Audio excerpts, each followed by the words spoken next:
So this is these cattle's, they've been in here 2 days.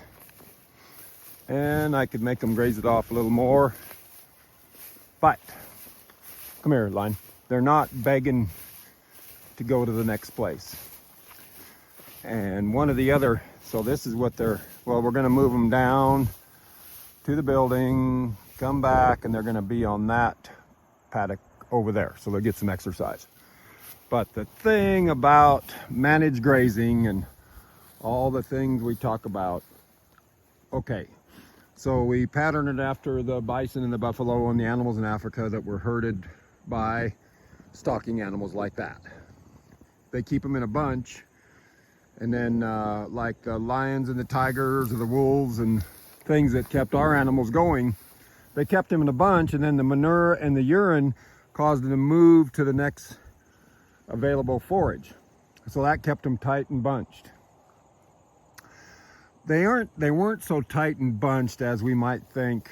And the thing that I see with the big problem with a lot of our modern day real intensive mob grazing, where they move them 2 or 3 or 4 times a day, or even daily, when you have these cattle so tight, first of all, they don't get enough water.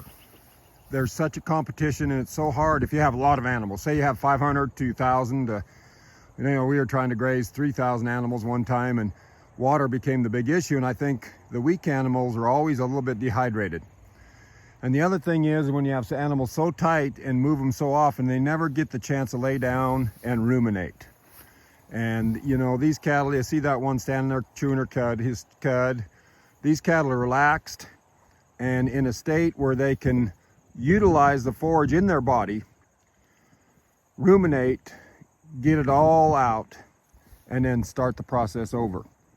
So it's so important to see the whole big picture. Now, if you're just talking animals per acre or pounds per acre, you know, 1 million pounds for 2 acres or whatever that is, that's great for utilizing and getting as much out of your ground.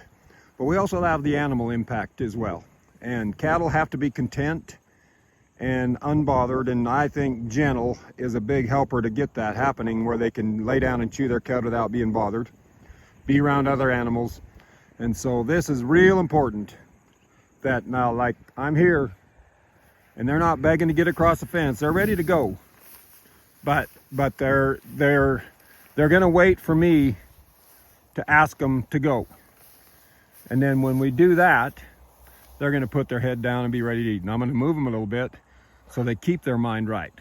So these are some of the things in grazing and animal behavior that I think are so important. If you look at the feedlot world, you know, a lot of feedlots that get the big gains, and it's hard to compare a grazing system to a feedlot, but not really, because all we're doing is providing forage in a grazing system where they're providing processed feed or whatever, but they're giving it to them in a bunk 3 times a day or 2 times.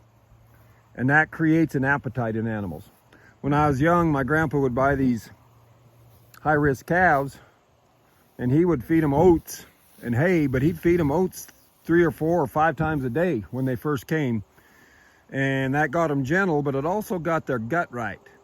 And Purina has a product called, that I learned about when I was at the Purina Research Farm, the Great Summit, called AccuRation.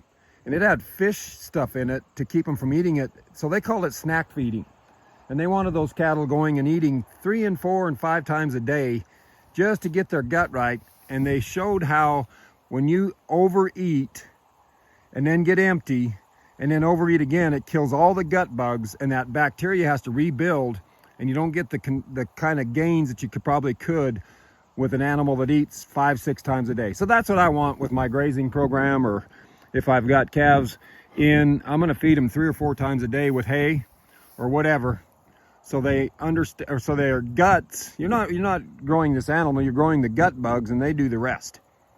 And so that's what I want. Content animals that are ready to go and eat, but not begging to go and eat. Because these cattle, if I had them trained to look over the fence and want this rather than that, they would not eat normally.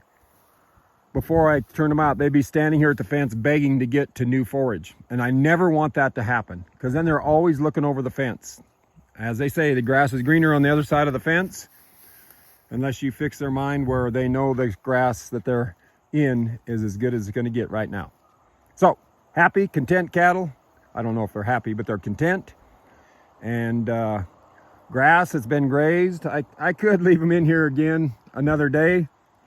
I might. I think I just might do that. And come and check on them, and then maybe this afternoon I'll go ahead and move them, because there's some forage here. And so what I've had to do now is I've had to take my back fence down, because my water only reached so far. Now they're gonna have to go back for water, which isn't optimal, or I can just cut this in half, let them graze all this half. But I'm gonna make them eat some of this stuff. There's so much dry feed in here, I want them to kind of clean it up and put some manure on it so it gets right. So anyway, content cattle, well grazed grass, and a root system that is getting better for it. And that's what the whole system needs to be, using grazing animals to improve the soil, to improve animal health, to improve beef quality, and all those things. And that is just good stockmanship.